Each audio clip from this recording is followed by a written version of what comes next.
Open your eyes, look up to the skies, and see. Welcome to WatchMojo.com, and today we're counting down our picks for the top 10 facts about Bohemian Rhapsody. Freddie, concerning your private life. What more do you need to know? I make music. Before we begin, we publish new content every day, so be sure to subscribe to our channel and ring the bell to get notified about our latest videos. For this list, we're taking a look at interesting trivia relating to this 2018 biopic. Number 10. It took almost 10 years to come to the screen.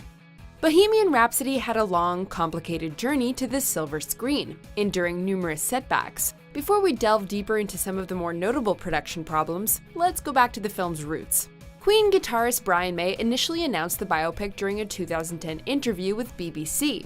In the following years, the filmmakers clashed regarding the movie's tone and representation of Freddie Mercury, with several major players exiting over time. There was also some debate concerning who should direct the film, with names like Peter Morgan, David Fincher, and Tom Hooper being tossed around. Bryan Singer ultimately landed the directing gig in 2016, although production would soon come under even greater pressure.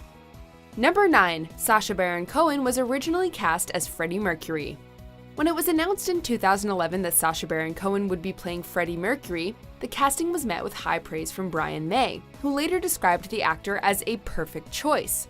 Cohen would step down from the role 2 years later, however, as he reportedly wished to make a hard R movie about Mercury, while the band wanted to keep things more PG. Ben Whishaw and Daniel Radcliffe were both rumored as possible replacements for Cohen until Emmy winner Rami Malek was finally cast in 2016. May later stated that Cohen's presence in the film might have been distracting considering his comedic roles and reputation as a prankster. Oh well, easy come, easy go. No big deal, but ça va. Number 8. The behind-the-scenes talent.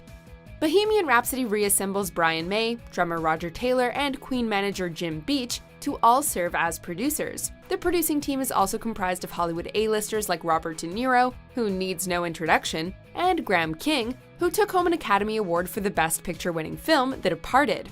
Speaking of the Academy, the script was crafted by Anthony McCartan, who has multiple Oscar nominations under his belt for The Theory of Everything and Darkest Hour. With a lineup like this, it's not surprising that Bohemian Rhapsody has already been pegged as a potential award season contender in various categories. Number 7. The supporting cast. Although much of the buzz surrounding the film is tied to Rami Malek's performance as Mercury, he's not the only actor likely to rock you. Rounding up the band is Gwilym Lee of The Tourist as Brian May, Ben Hardy of X-Men Apocalypse as Roger Taylor, and Joseph Mazzello from Jurassic Park, all grown up as John Deacon. Lucy Boynton, who you'll recognize from Sing Street, returns to the 80s music scene as Mary Austin, Mercury's partner of several years. Alan Leach, Aidan Gillen, and Tom Hollander are also on board as Queen's various managers. Goes on forever, 6 bloody minutes. I pity your wife if you think 6 minutes is forever. The cast even includes Mike Myers as EMI executive Ray Foster, bringing things full circle over 25 years after Wayne's World. I think we'll go with a little Bohemian Rhapsody, gentlemen. Good call. Number 6. Backlash over the portrayal of Mercury's sexuality. With films like Love, Simon, Call Me By Your Name, and Moonlight, it could be argued that Hollywood has come a long way in its representation of the LGBTQ+ community. Some of the controversy surrounding Bohemian Rhapsody may suggest otherwise, though. Brian Fuller and various others have complained that the film's trailer largely ignored the gay-bi links to Mercury's sexuality, putting more emphasis on his relationship with Mary Austin. The synopsis, meanwhile, appeared to tiptoe around the fact that Mercury died due to complications with AIDS. While the official trailer does briefly show Mercury getting close with another man, there's still skepticism that the film will succumb to heterosexual washing. Only time will tell. Number 5. Live Aid. You can't make a biopic about Queen without the band's show-stopping performance at the 1985 benefit concert of Live Aid. Dominating the stage for just over 20 minutes, Queen kicked things off with Bohemian Rhapsody and closed out with We Are the Champions. In 2005, 60 artists, journalists, and music industry executives voted Queen's Live Aid appearance as the single greatest live performance in all of rock. To do this iconic performance justice, an exact replica of the Live Aid stage was built and transported to Bovingdon Airfield for the film. This set piece is expected to serve as the movie's climax, which is fitting since it's remembered as being the height of Queen's superstardom. Number 4. The Singing.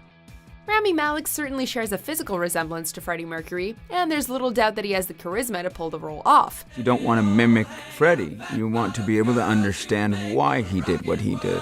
In order for Malek to fully become Mercury, though, the filmmakers took several measures in capturing the late artist's singing voice. The movie not only features Malek's own voice, but also recordings of Mercury and a sound-alike.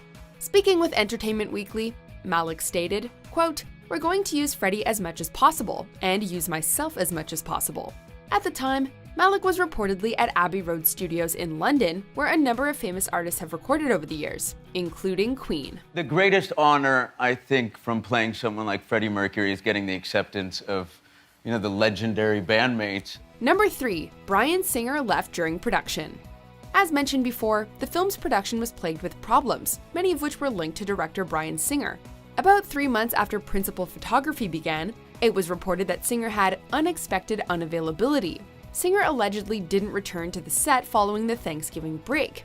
While some sources attributed Singer's absence to a personal health matter, others claim that the director had developed a difficult dynamic with Rami Malek and various crew members. Whatever the reason, Singer was fired from the project on December 4, 2017, with roughly 2 weeks of principal photography left. Since the show must go on, Dexter Fletcher was brought on as Singer's replacement within the next couple days. Number 2, Dexter Fletcher went uncredited.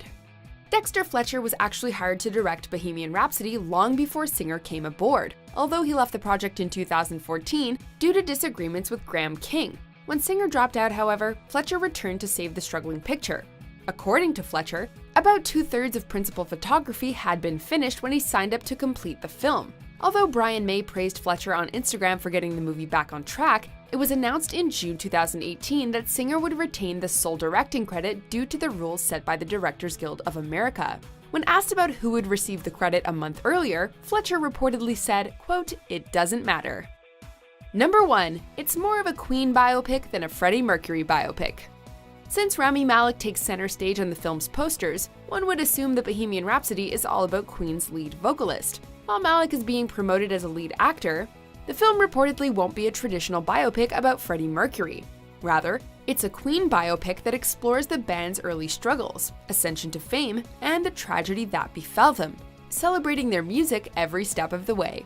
In other words, we can expect a film about the highs and lows. Before leaving production, Bryan Singer stated, quote, "It won't just be the dark Freddie story, but that being said, that will also be honored." He additionally said, quote, "It's about collaboration. It's a celebration." I want to give the audience a song that they can perform. What's the lyric?